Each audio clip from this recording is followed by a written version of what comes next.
వారు మహానుభావులు వివాదములేదిక నాకు వారితో ధోరణి నాది వేరు పెడధోరణి కాదు సమాజమందు ఏ దారుణమైన చూచి తన దారిని పోయడి తీరు నాది కాదు ఏరికి వారు వేరగుదురు ఈ జగమందు స్వభావతి వ్రతన్.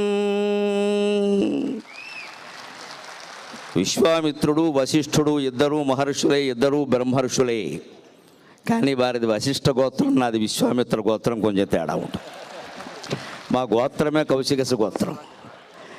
పైగా వారు ప్రవచన చక్రవర్తి, నా బిరుదం ప్రవచన కిరీటి. నేను బాణాలు వేస్తాను.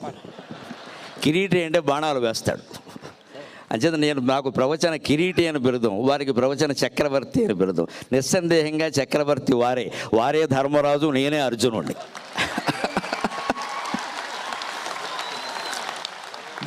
భారతం మొత్తంలో యుద్ధం గెలిచాక చక్రవర్తి ఎవరంటే ధర్మరాజే. అర్జునుడు ఎంత వీరుడైనా ధర్మరాజే అవుతాడు ఖచ్చితంగా. ఆ ధర్మరాజును ఆ రకంగా గౌరవించడమే అర్జునుడికి ఆనందం. ఆ గౌరవం ధర్మరాజుకి జరగడమే అర్జునుడికి ఆనందం.